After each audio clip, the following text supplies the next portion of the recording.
I was babysitting her and I fell asleep on the couch. She was watching TV. And then what happened? I woke up with an erection, and then she saw it, and I put it away, and I went to the bathroom. That was it. I was accused of telling her to touch me, which never happened. But there was no way to prove. They couldn't prove that I ever did, and I couldn't prove that I didn't, because they just wanted to believe what they wanted to believe. But that didn't happen. Right. A believable story, of course, but clearly the state of Connecticut bought it hook, line, and sinker because they gave him a sweetheart deal. You see, they said, we're going to give you 9 months in jail, but actually it's all suspended after 30 months. And really, you only need to go and spend time on probation.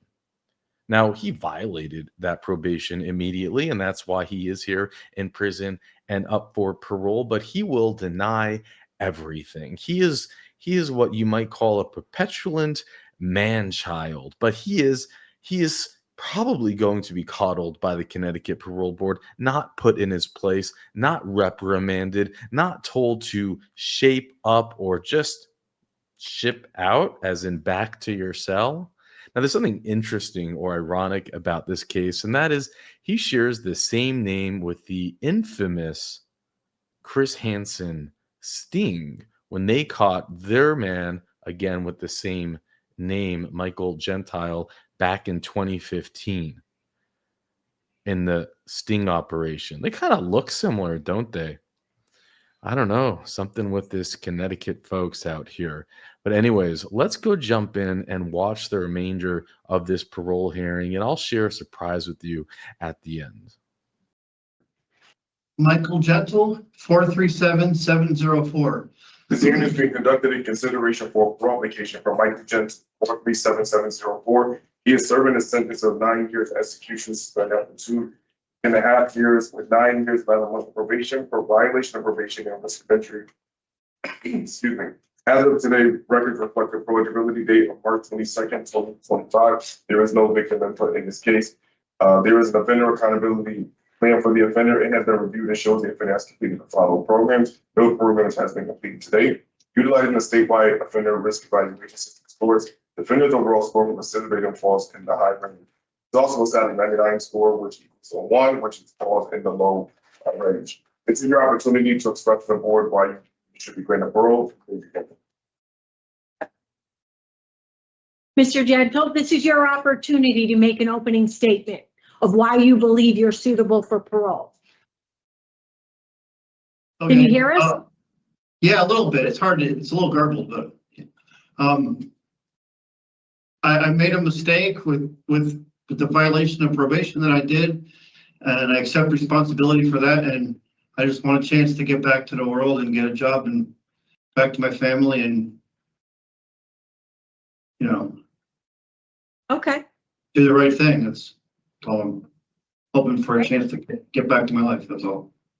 Right. So accepting responsibility, mistake on, but and get back to your family. Anything else? No, not that I can think of.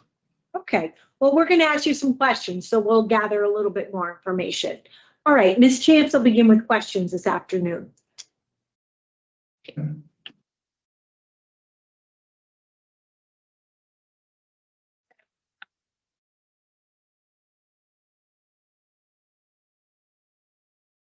So what was the mistake that you made, Mr. Gentle? I had a phone that the probation officer hadn't gone through on me when I went for my probation visit. And what was on the phone? Just the same information that was on the other phone. It was just my same account. I just need you to tell me exactly what was on.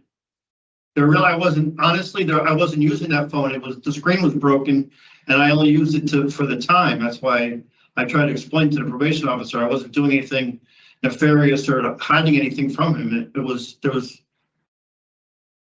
just an app, like a couple music apps and sports ESPN app, that I listened to those apps, but I didn't have anything else on there. I tried to explain it to them. So according to the VOP, you were showing inappropriate pornographic images on your phone to other residents at the AIC. That was a lie. That, I don't know why they said that. I didn't show anybody anything. 'Cause I didn't have pornographic anything on my phone. I don't know. I didn't You were understand. only out for 44 days. A month and a half, yeah, about 6 weeks. So that's where we were. So you were, during the period that you were out, you were not employed. No, I was You looking had for a not job. started your community programs. I wasn't recommended any. They told me to look for a job and find a place to live. There was no programs told to me I had to do. Why weren't you looking for a job? I was looking for a job. I had interviews. I already had a couple interviews. And I was calling a lot of places in the area where I was staying at the transitional housing. Did you provide a list of the places that you had called? Yes, To your probation officer? yes. And what was his comments? He just said, keep looking. So I had started the, what was the group? I can't remember the name of the group. I started the group that they told me that I had to take. I can't you remember the don't name. remember the group? I can't remember the name of it now. It was like, that was a year and a half ago. I had just done a few sessions. I can't think of the name of it. I'm sorry. But it was the, oh man. Oh, I'm sorry. I can't remember the name of it. I had done like 2 or 3 sessions. Do you before. remember where you went? It was like actually in the same building as the probation officer on Scobell Street. Right down the hall from where I was seeing the probation officer. That's what you're trying. I know. I'm sorry? So you can't remember the program that you were in? Right. I just can't remember the name of it. That, I consider that very concerning, Mr. Gandrew. I just have a bad memory. I just can't remember the name of what it was. It was the group that the court had told me to start. How long? How many sessions had you gone? I think 2 weeks, and they had given me the pamphlet that I have with my belongings.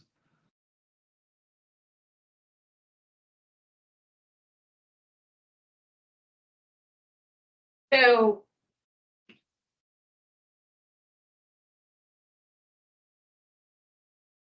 you said you were forced to take a plea, you own up to the VOP, but not the sex crime. You remember saying that? I missed the middle part. I'm sorry. I can't understand the part of what you said there. You said you were forced to take a plea, Correct. you own up to the VOP, but not the sex crime. What's a DOP? Violation of probation. Oh, correct. So is that a true statement? Correct.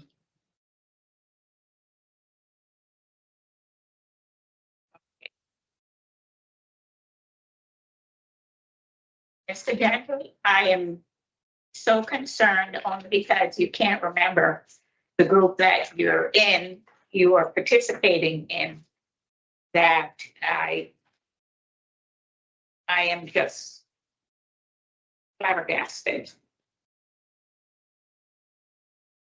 So I want to go back to the original offense that you were charged with and then bring it forward. Were you watching, graphic images with your daughter? No, absolutely not.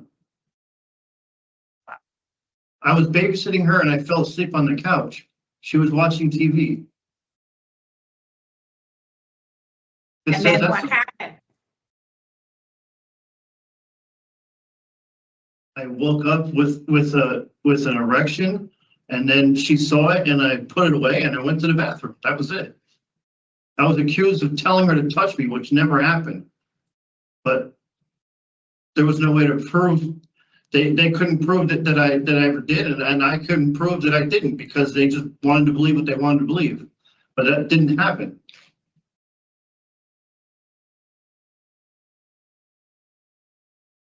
So do you think you have a problem with alcohol?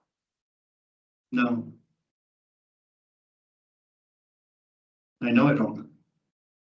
Okay. I haven't drank very much at all in the last 20 years. Well, you know, I looked at the pre-sentence investigation and the police report, and they were both consistent in the information that was provided by the victim. So,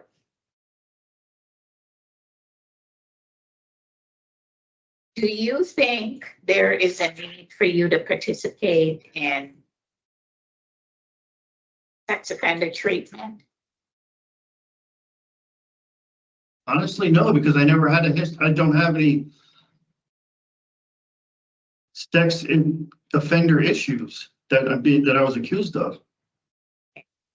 I Do you raised 5 kids, and I don't have any issues with children or any kind of deviant sexual behavior in any part of my life, so it didn't make any sense. But I've just done what the court told me to do when I was. Okay.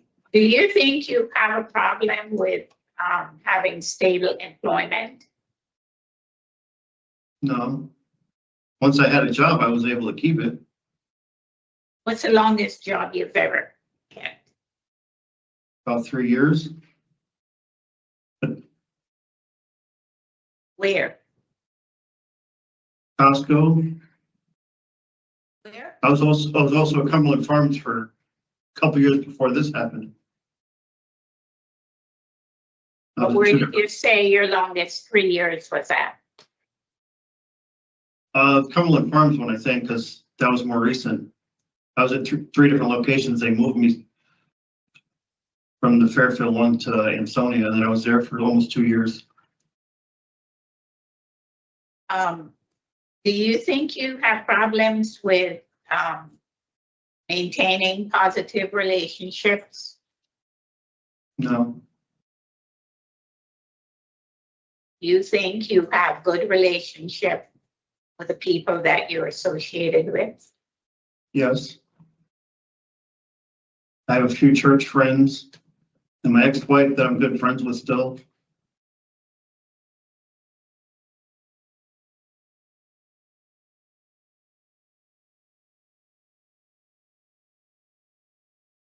Why do you think you're here today, Mr. Gentle? For this parole hearing, Yeah, to be given a chance to be released into the community and start my life over again. I thought that parole means. why do you think you need to start your life over again? No, I mean, be out of jail and resume regular life. Because being in jail is not like being in regular life. It's just Right. existing. So you are denying, you acknowledge that you violated probation because you said you only had a cell phone at a time. That's it. And that the offense that you committed that placed you on probation, you denied committing that offense.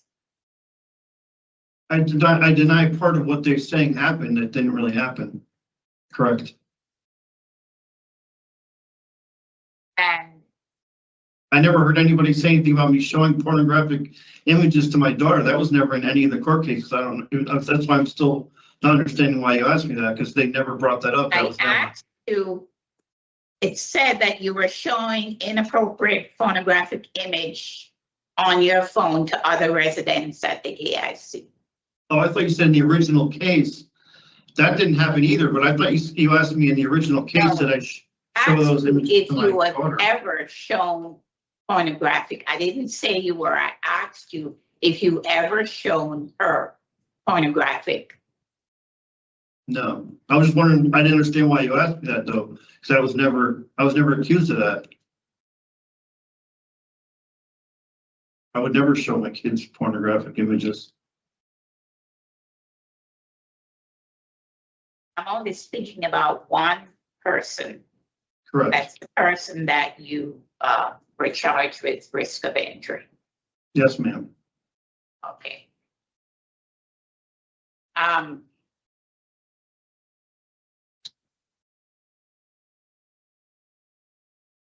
You know, Mr. Gentry, I don't think I have any further questions to ask you today. So I just want to wish you the best of luck. Thank you. Chair. Thank you. So, Mr. Gentle, you know, you're before us today for a violation of probation that you went to court, you admitted to. So I want to be clear on what the violations were, and so that we both know what we're looking at. So I'm looking at a violation report that says the conditions of probation were reviewed with you on 2 separate occasions, and then you signed the conditions on 2 separate occasions. August 2023, and again in November 2023.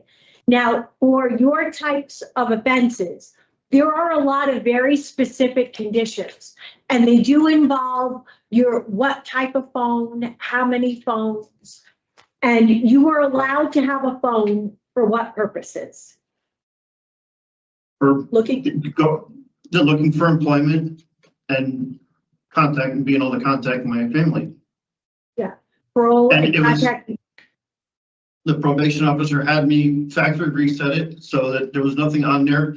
And he went through all the apps that I had and he said it was fine. And the problem was the other phone that I didn't show him because I had meant to throw that away and I happened to have it with me that day when I went to the appointment. Yeah, so I'm gonna That tell was- you what, go ahead. Go ahead, no, I'm sorry, go ahead. All I'm gonna say is so you say, I meant to throw it away, I had it for time. The problem that we have is that you were on probation for a very short amount of time for a very, very significant charge, right? A charge that puts you in jail for 1 year. So you are, wave your hands and the light will come back on. It has a sensor. There we go. So my concern is that you're kind of, your justification for having the second phone flies in the face of you signing the conditions twice.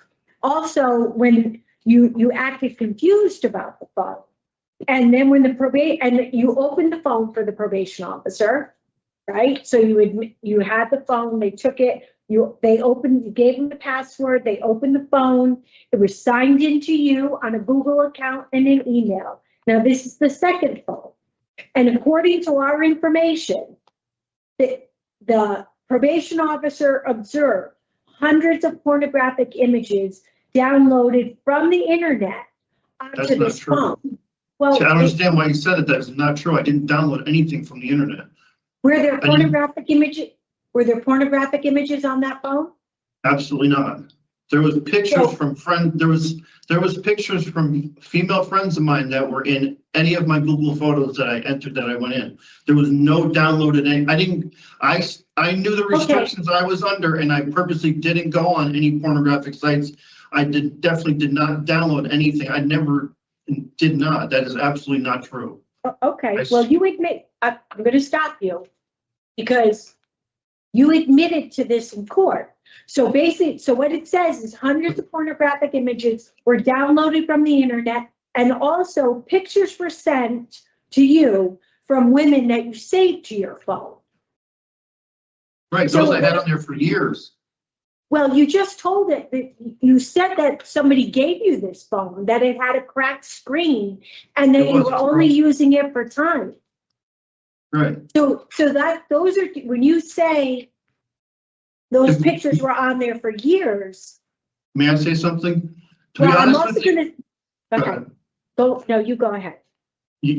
What you're reading there, claiming that I had hundreds of downloaded porn, that they never even read that to me in court. This is the first I ever heard that claim. They didn't tell me that. That wasn't in, all they said was I violated it by having a second phone, and I pled to that in court. No, they never told me they were accusing me of having hundreds of pornographic videos Okay. or whatever downloaded, because I never heard this before. That's Okay, why I'm so like, I'm gonna just stop you, because again, it's not you've already admitted to it. I'm just kind of telling you, can I finish? I admit to what I knew that they read off to me. I never heard that. I'm sorry, go ahead. That's messed up. So we're not here to determine whether you're guilty or innocent. I bring that up to you because I want you to know what we're reading. So some of what you're telling us is contradictory. And I'm also, my biggest concern, one of my bigger concerns is that you signed those conditions of probation twice and that you still had a second phone. Mhm.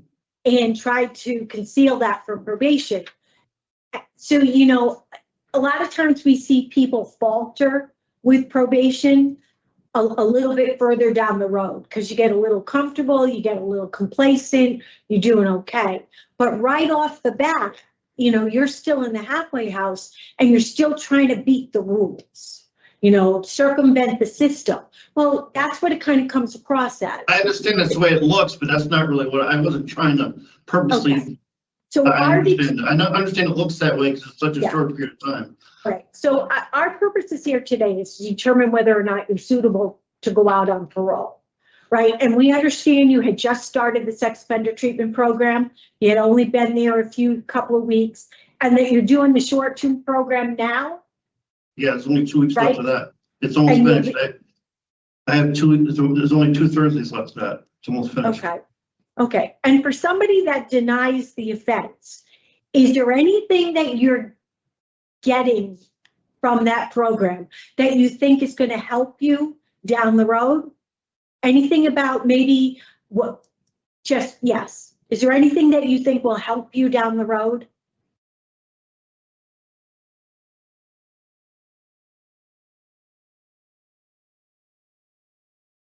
It's informative as far as things to look for and stay away from if you have a sexual problem with those type of things, which I never had though. That's the issue.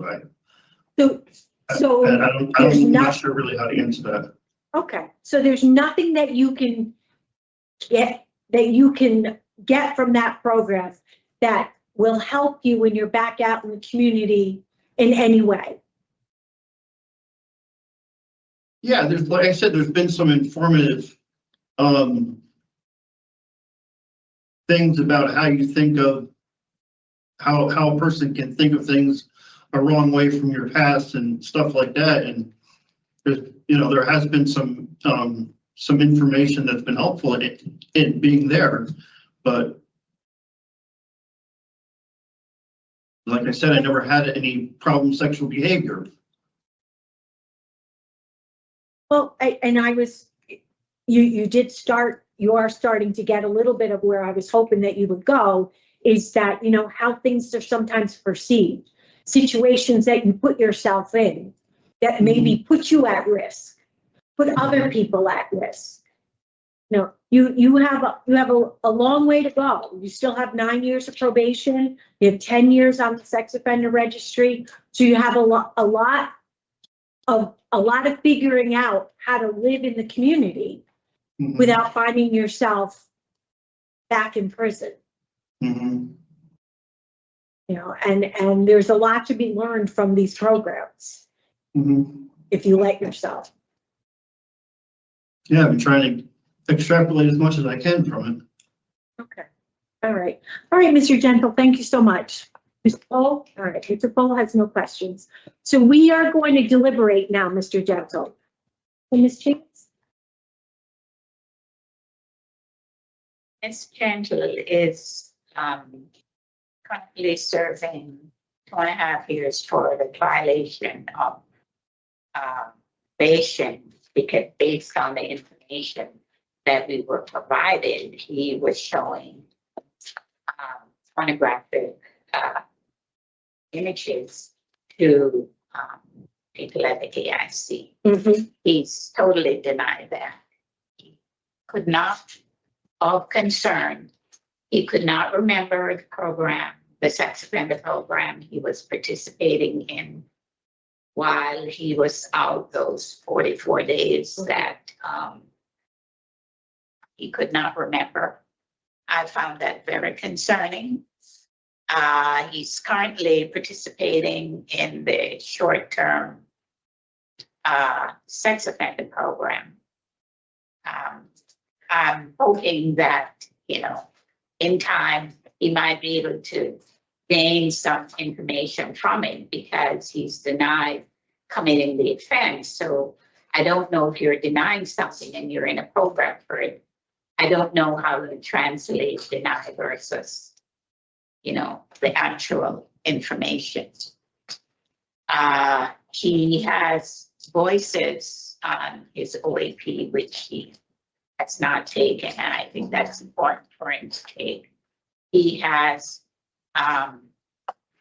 vocation on his OAP, and I think it would have behoved Mr. Gentle to participate in a vocational program, because one of the issues that he has is maintaining stable employment. Mm-hmm. So giving himself a skill would have been helpful. He's only received one DR for disobeying a direct order. Mm-hmm.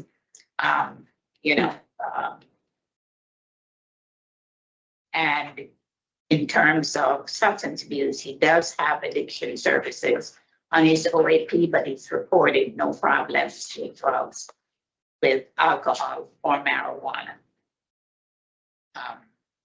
So I am concerned that Mr. Gentle has just continuously denied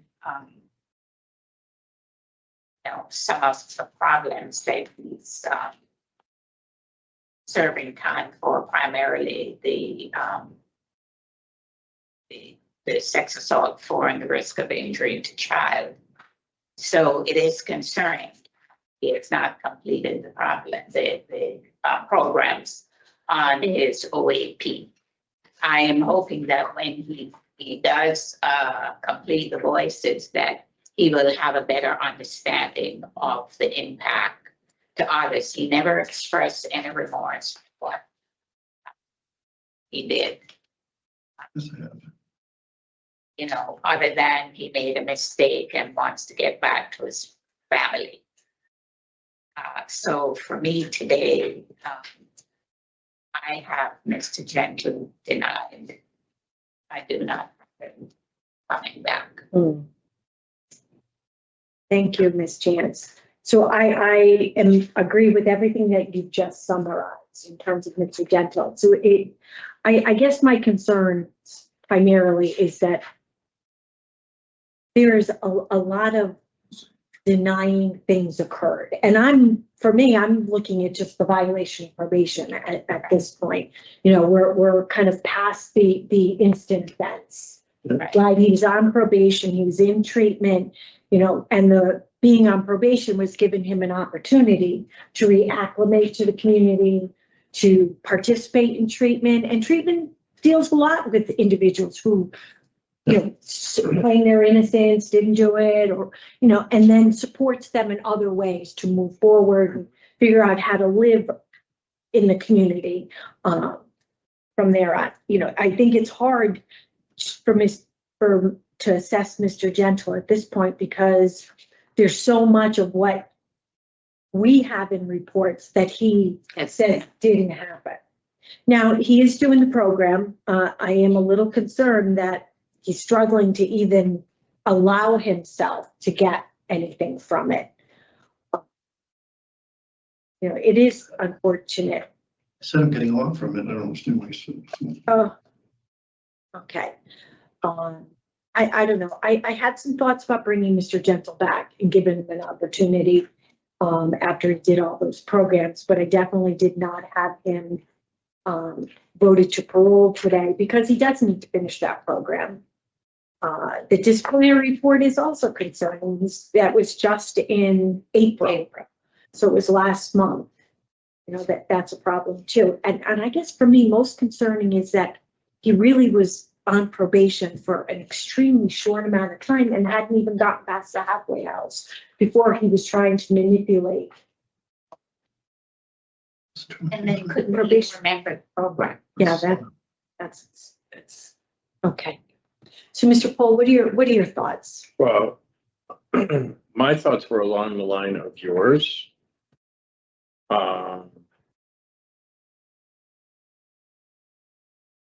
However, I don't know if Mr. Gentle can get out of his own way. That is a concern. I think to have him come back and we do this and it becomes, it's really obviously torturous for him, Yeah. as it's difficult for him. Yep. As it's difficult for us to try and gather the information. So I have not even seen the result, because it's not over yet, the short-term program. Right, He's not taken voices yet. right. No. And so, if we went with trying maybe to help a little bit here, Mhm. and we brought him back. I mean, he's out in May. If we brought him back in October, gives him a chance to finish the short-term program, gives him a chance to do voices, Mhm.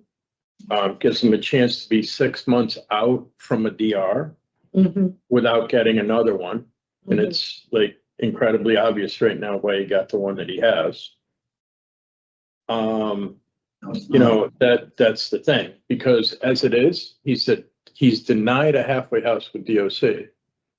So he can either come back in October with a different attitude, or he can rock out until May. That's where I am. And it's entirely up to him. But the attitude's got to change. In the attitude, in the sense that, he needs to open himself to gaining some insight Exactly. from the program. Well, that's what was concerning to me.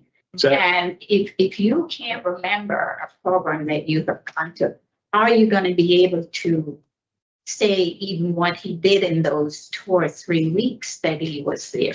Yeah, and there's enough that happens in that short of time. Exactly. All right, so denial is inadequate institutional program participation. That's what I have. Okay, In current offense committed on probation. on probation. Okay, and this question of whether or not we're going to bring it back. So let's do That don't happen. So I added nature. That's for me. in nature. Okay. Yeah. All right, thank you, Ms. Chance. All right. Well, 6 months actually, because it's November. But I was looking at 6 months from, March. I was looking at 6 months from the DR. Okay, which is October. Yeah, and that would give him the opportunity to take voices, any other positive programming. Maintain that job. Okay. All right, so here we go. In the matter of Michael Arthur Gentle, 437704, I make a motion to deny parole for the following reason. Nature and circumstance of the current offense committed while on probation. He's here for a violation of probation, so I'm not going to use that one. And inadequate institutional program participation. So just nature and circumstance of the current offense and inadequate institutional program participation and poor institutional adjustment, because we are looking at that DR. Do I have a second? Second. All those in favor? Aye. And then Mr. Pohl and myself are in favor of a rehear for Mr. Gentle in October 2025, at which time we would like to see Mr. Gentle complete the short-term sex offender treatment program, participate in voices, participate in addiction services if that's available to him, any other positive program, and no additional disciplinary reports. Okay? All right, Mr. Gentle, we would like to give you an opportunity to come back in October once you finish the program and have been able to do some other programs. Okay. This concludes the hearing for Michael Gentle, 437704. I'm done. Yes, you're all set. Thanks. Well, time goes by quickly because here we are back in the same room, in the same place with the same perpetuant man baby. Do you think he's going to have learned something in his programs, that he's going to magically have changed his attitude, that he's going to admit guilt? I'm curious to see what's going to happen here. You know, there's nothing online again about this case, but you just see in his record the risk of injury to a child under the age of 13, sentenced to 10 years, but suspended after 1 year, probation 5 years. Then when he violated his probation, it seemed he got another sentence, 9 years jail, but suspended after 30 months, probation 119 months. And here he is with an opportunity to go back into the public. It's scary to think that he, or at least claims to still have a relationship with his, but this doesn't happen in a vacuum. Just trying to think, like, the number of potential victims that he may have or may still create when he gets out is terrifying. But let's go jump in to this parole. Michael Arthur Gentle, 437704. This is a rehear being conducted in consideration of the parole application for Michael Gentle, inmate number 437704. He is serving a total effective sentence of 9 years, suspended after 2.5 years, followed by 9 years and 11 months of probation for criminal possession of a pistol revolver. As of today, records reflect the parole eligibility date of March 1st, 2025. There is no victim input in this case. There is an offender accountability plan for the offender. Since his last hearing date, the offender has completed the following programs. Voices. It's a field. So it's a VOP That's- for risk of injury to a child. Thank you. I apologize, just to go back to for clarification. He's serving a total effective sentence of 9 years, suspended after 2.5 years, followed by 9 years and 11 months of probation for a violation of probation with the underlying of risk of injury to a child. There is an offender accountability plan for the offender, and since his last hearing date, the offender has completed the Voices Tier 2 and PSB short track. Utilizing the statewide collaborative offender risk evaluation system, the offender's overall score falls within the high range of risk for recidivism. Utilizing the static 99R, the offender's overall score for sexual offense recidivism falls within the low range. Mr. Gentle, this is your opportunity to express to the board why you believe you should be granted parole. You may begin. Good afternoon. I've completed all the programs that you've asked me to complete. I completed the short track program when I first arrived here. I completed the Tier 2 addiction services program that you required me to do about addiction. And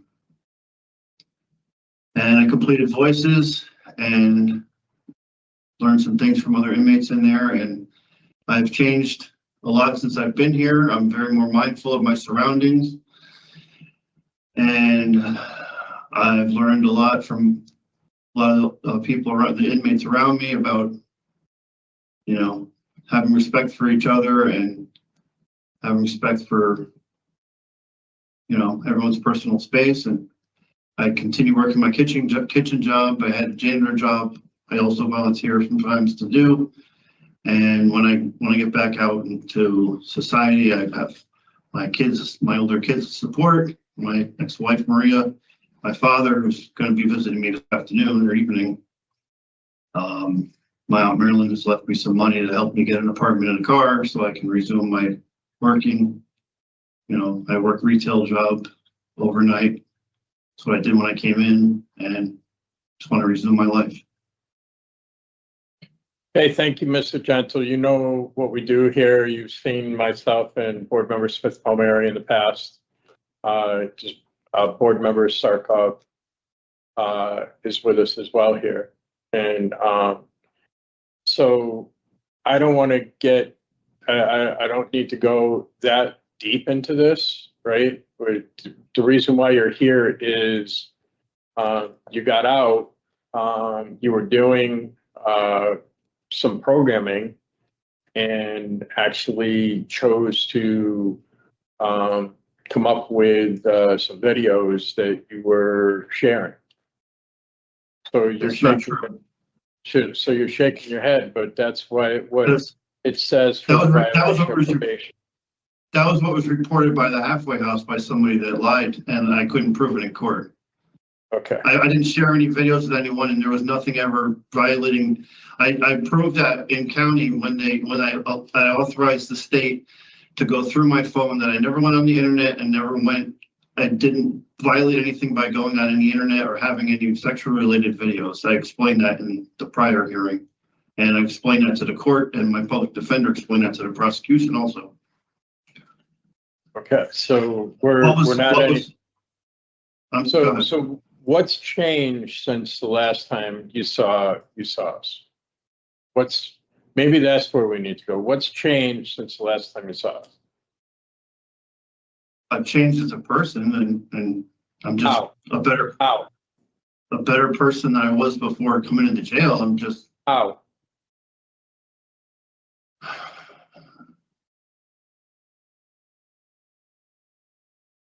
knowing how not to be rude and disrespectful to certain people when they're, trying to help me out, or when I'm helping somebody out and they misunderstand.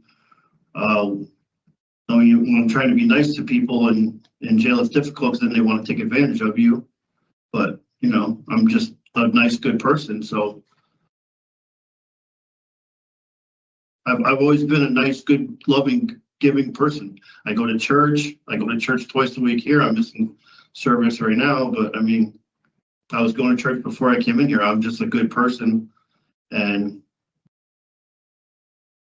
other than trying to be nice to people that don't want to be nice to you, like I said, I've just had to keep working on not disrespecting people so they don't want to beat me up. Basically, there's a lot of hostility in jail. So it's taught me how to, only trust certain people to a point. But, I talk to my daughter every day, my son and my ex-wife, my message from my father. I Bible study with my the good people around my area, like I've always done, read the Bible when I pray every morning and night, and pray before I eat like I always did. I'm still the same good person. I just learned how to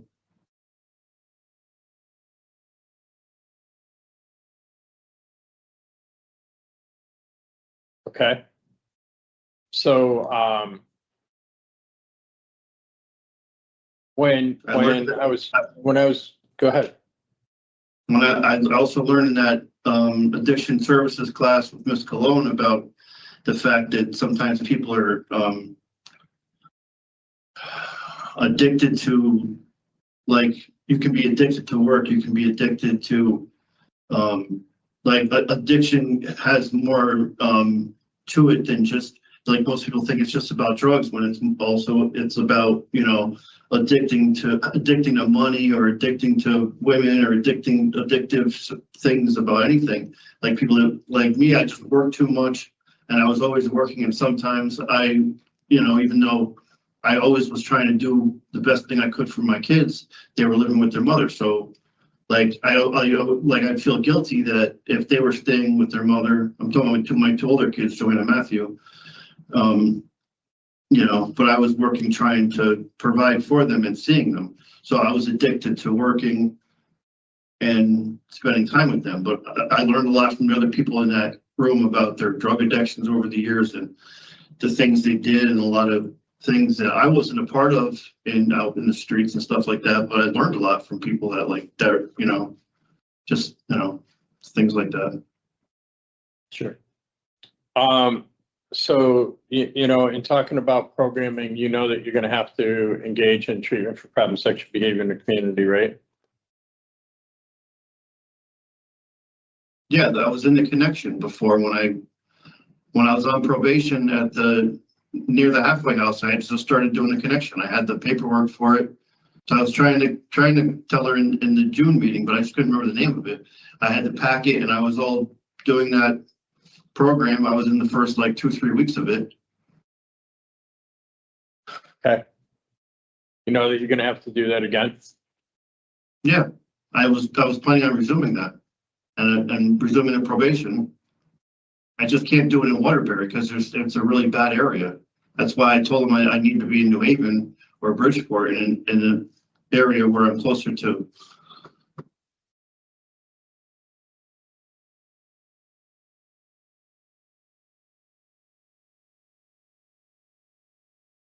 All right, I'm gonna see if other board members have questions. Board member Sarkov, any?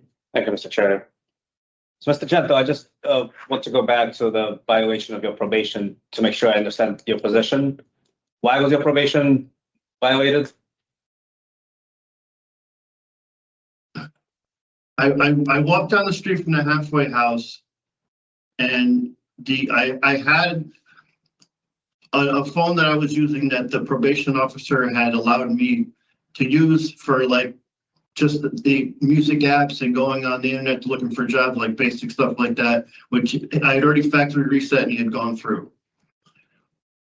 So that phone I left at the halfway house, but I had a knapsack on me with an older phone that I was there that someone had given me at the halfway house that was broken. I was only using it I had no internet, had no nothing. I was using it for, just to see what time it is. And on the way walking out of his office, he saw that. And that's what I thought I got violated for. And then when I got arrested and they didn't tell me anything when I was getting handcuffed and taken to Waterbury police station, I didn't find out until 5-6 months later, going back and forth to court, that at one of the court dates, they finally said that somebody at the halfway house claimed that I was showing somebody material on my phone. I'm like, I have no idea what you're talking about. So I don't know where that came from. They said another person on the floor where I'm at said that I was showing them sexually explicit material on my phone, and I was like, that didn't happen. So I didn't understand. I didn't hear about that till 8 court trips later. Like I'm saying, all these trips, like it was like 7-8 months later when he finally read that off, and I'm like, what? That's why I was so surprised when the public defender told me that that's what they were. I was shocked. I was like, I didn't know where that came from.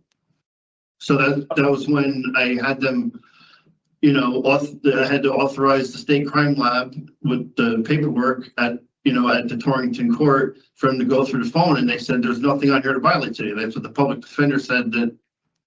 That's why he was like, okay, you've already sat in county for this long, and you should get like 2 years or less, and then be able to go back to a halfway house soon and resume what you were doing before with the connection and everything, and there be no issue. But then the prosecution wanted to tack on the extra 6 months for some reason. So that's why I've been sitting here. So Well, let's talk about your treatment with connection, because you were unsuccessfully discharged from the program, right? well, that's because I got arrested. I was successful in the program. I was there for 3 weeks. I had 2 packets already. I was doing the homework. It's okay in the evaluation that said you attended inconsistently, did not complete any assignments. So it seemed like there were more going on than just violation of probation. I attended every single one that I was scheduled to be there for, because they were scheduled with my probation appointments. My probation appointment, and then I went into the connection that was in the same building, in the same hallway. Well, I'm I'm just telling you what I see in front of me. The documents from connection really tell a different story. The only reason it abruptly stopped was me getting arrested. I went each appointment. I had the first homework packet that I had filled out, was ready to bring the next day at my next appointment, and then I got arrested. I don't know All right. why it would say that. That doesn't, I don't understand that. Thank you for answering my questions. Thanks. Yeah, I'm not a very honest person. That's,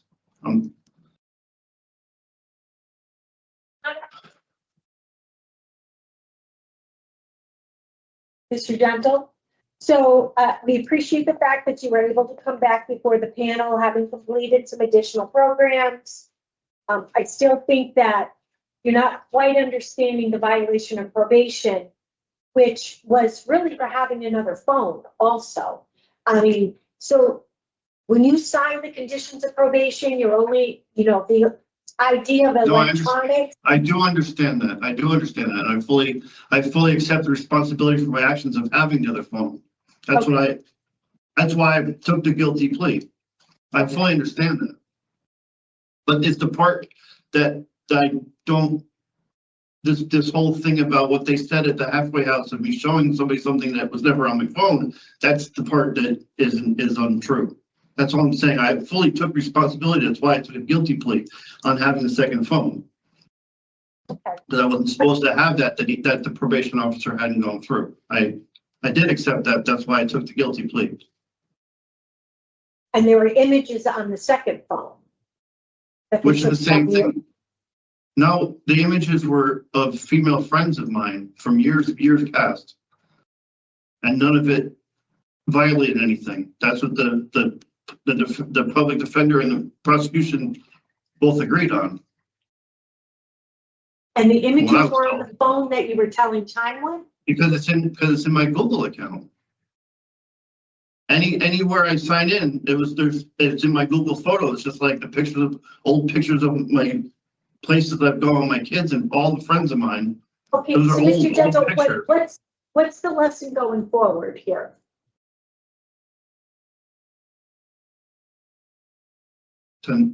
That when I return back out of jail, that I don't use a phone that I'm not allowed to use, for one. That's one of the lessons, perhaps the pictures that you keep I'm not- saying.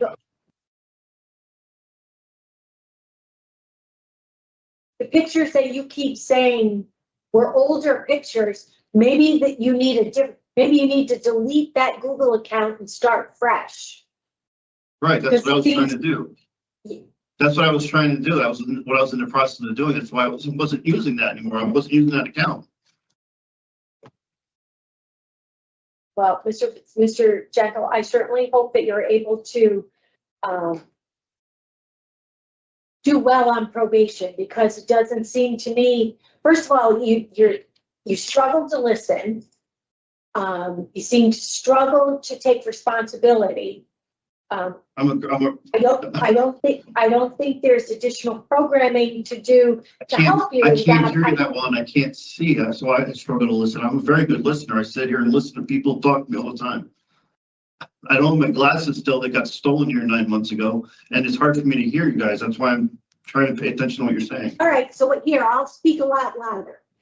So I do think it's very difficult for you to listen and hear what everybody else is saying, because you already have it in your head, what you believe is what is occurring. I think that when probation talks to you, well, you see, Mr. Gentle, when you shake your head, no. I wasn't shaking my head. I'm listening to you. I'm not Okay. shaking my head. I'm listening to you. So I was just we- exhaling. I was just All right. exhaling. Okay, Because so my mouth Mr. is Gentle, dry. I hope that you're able to It's figure out how to get through this next 9.5 years of probation, because you have 9 years and 11 months remaining to your probation and 10 years on the registry. So Mhm. hopefully you're able to. I know, that's gonna be figure very out- difficult to even, It- that's gonna it be is- very difficult to even have a job. I'm sorry for cutting you off. Go ahead. Well, I'm gonna just tell you, there's a lot of people that do still work, that are able to find employment, that work, and that are able to maintain themselves in the community. Yeah, that's all I want the chance, that's all I'm trying to ask for the chance to do. All right, Mr. Gentle, best of luck Because I to you. accept it. Sorry, I said best of luck to you. I'm not second, Mr. Chair. Thank you, Board Member Smith-Palmieri. So, I was hoping for some greater change, when I supported a rehear. And, so. For greater change. How much more can I So, change? I've okay, changed a lot. so what I should have said was that your portion of the hearing's over. We're talking, I'm sorry, we're talking amongst ourselves, trying to get to a decision in this case. Oh, excuse me, I'm sorry. No problem. So, I was hoping to see some greater change here. Yeah. And,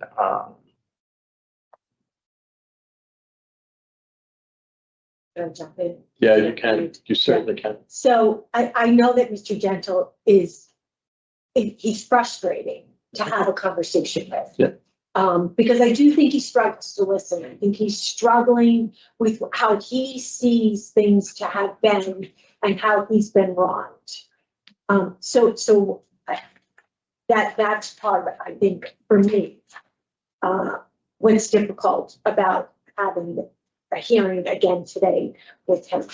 I do want to say to his credit that Mr. Gentle has no more disciplinary reports. Yeah. So despite him saying how difficult it is to be there, he seems to be managing to get through it. He has done the programs that we've asked him to do. He does have 9 years and 11 months of probation to go on. We all know that the conditions for his supervision are strict, and he scores high for recidivate, so he's going to be scored. It's going to be monitored at a very high rate.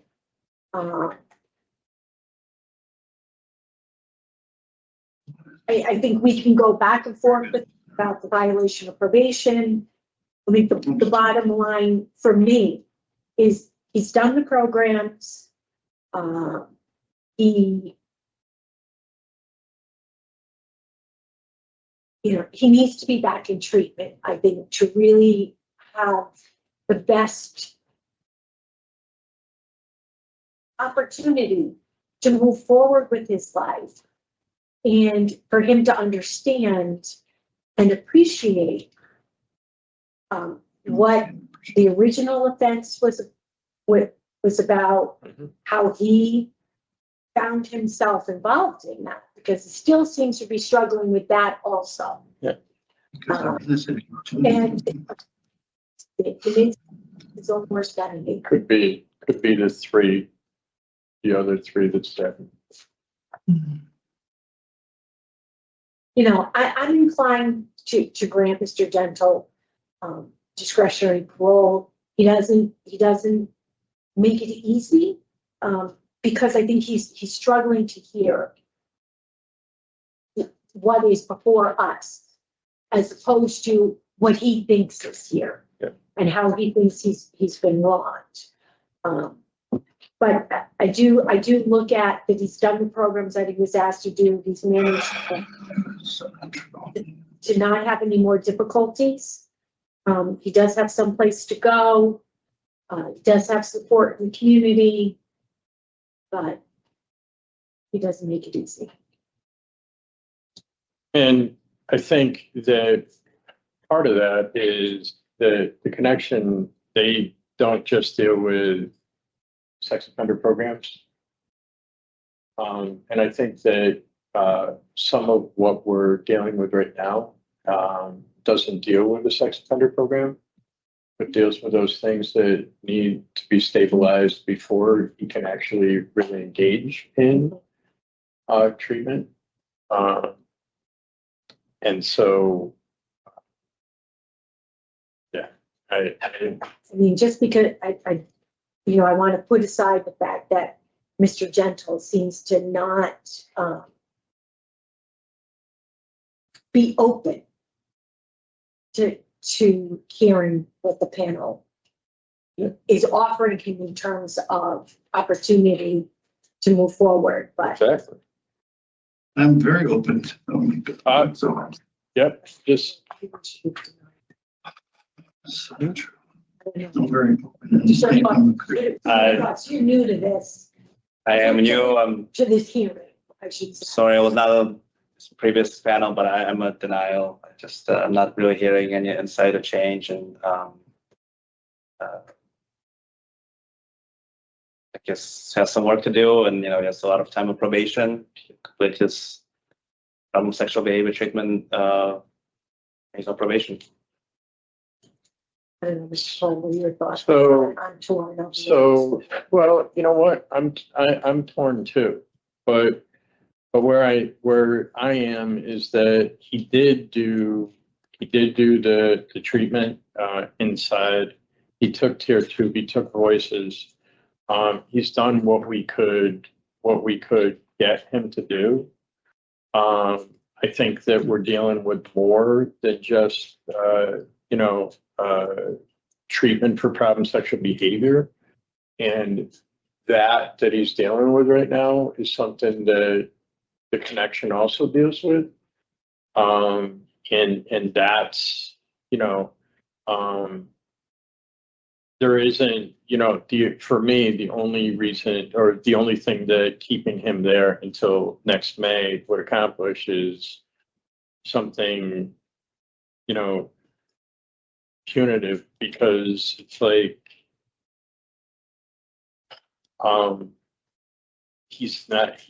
the support that he needs, the treatment that he needs is not just for the instant offense. And it's like, I think that that's part of where we Yeah. are, Great, even though it's a struggle to get there. agreed. So, So I had mental health evaluation and treatment is deemed necessary.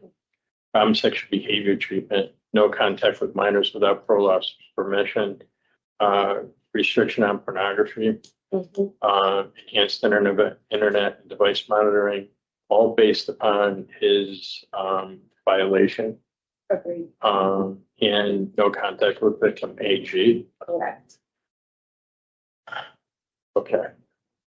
So regarding Michael Gentle, 437704, move to grant parole on or after October 14th, 2025, with the following stipulations in addition to his standard parole conditions. Mental health evaluation and treatment is deemed necessary. Community-based treatment for problem sexual behavior treatment, no contact with minors without parole officer's permission, restriction on pornography, enhanced internet and device monitoring, and no contact with victim AG. Is there a second? Second, Those in favor signify by saying aye. aye. Aye. Those opposed, no. No, And on a 2-to-1 vote, Mr. Gentle, you've been voted to parole. Your conditions to be explained to you prior to your release. And I would really work extra hard on listening and doing what you need to do, because you go out there and you do anything that looks like this again, this is 9 is suspended after 2.5, you'll be back again, because they aren't going to play with you out there. I'm not going Okay. to give them a chance to do that, sir. Well, you get out there and you do what's right. I will. My son needs me. He's waiting for me to help him drive. Okay, great. Well, He's There going to you be go. 18 in January. okay, there you go. This concludes the hearing for Michael Gentle, inmate number 437704. You're all set, Mr. Gentle. Thank you. God bless you. Have a good day. Your son does not need you, sir. That is the last person whom he needs in your life. What we just saw really, I think, is everything that you need to know about the Department of Corrections, the parole board, the ideology of the Department of Corrections. We just saw someone show up and act like a perpetuant, is that the right word? Perpetuant man-child, a baby. The guy's 50 years old. He's acting like a 7-year-old in his parole hearing. He's muttering under his breath. Not to mention, he lied through the entire hearing. He did not take any accountability. And you sit here, at least they have one parole board member. He's a new parole board member. So far, what I've seen from him, he seems to have a head on his shoulders. I've seen a lot of in the minority denials from him. But the other, I mean, there's nothing to do with Mike Pohl. Mike Pohl's has a problem. He always has those weird rose-colored glasses. I mean, he wants to parole everybody, but he's like, in the way that they're talking about it, he's like, well, to keep him here longer, it would just be like punishment.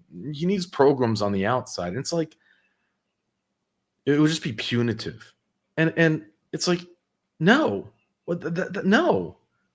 You want to get paroled, which is a privilege. The first thing you have to do is admit your guilt.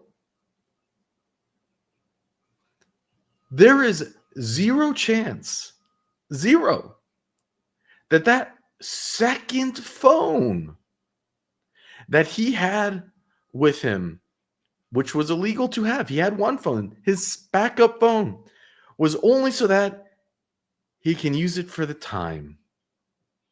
I mean, even think about that excuse. It's so stupid.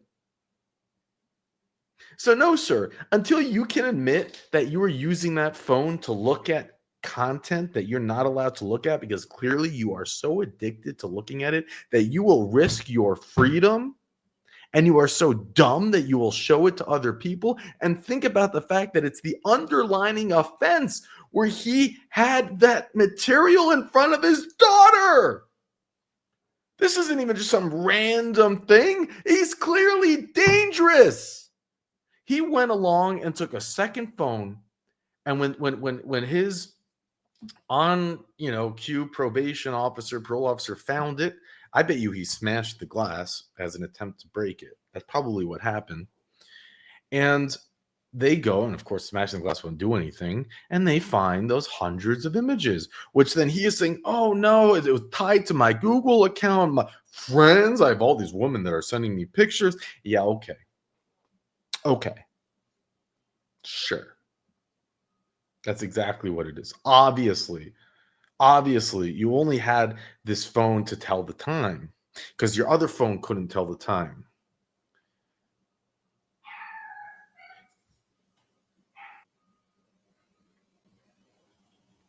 I lost my train of thought. My dog started barking. I put the thing on pause. But I think I was talking about it's just so simple. You don't release someone when they're still in complete denial, when they still can't own up to it.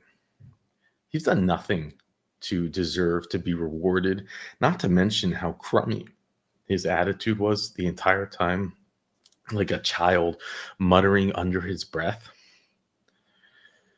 You think he's going to succeed out there? I mean, the only good thing about this is that I think that there's a good chance we'll see him again and in a revocation. So make sure to check that out. Thank you. This was fun. In this hearing, I went into the spreadsheet which Lady Holly had put together, and as you know, we haven't heard from Lady Holly in months. It could be she's no longer with us, but whenever I go into the spreadsheet and see her work, it's like, it's like she's there. She's here with us. And I have to assume that we're going to see him again because there's no chance. There's no chance. But, the few people who probably are praising the parole board right now would probably be the COs in the prison.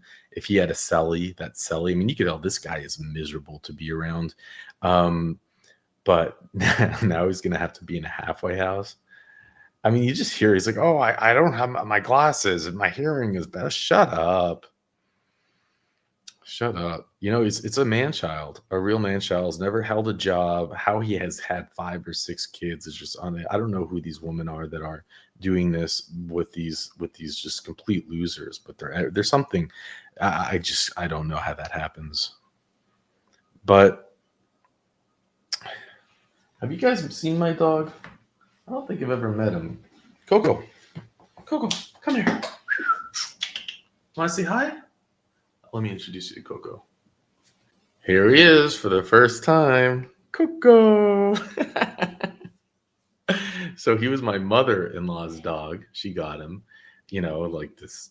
And after like I think 6 months, she decided that she didn't want a dog, and of course, my kids jumped on the opportunity, and just like that, we this tiny little.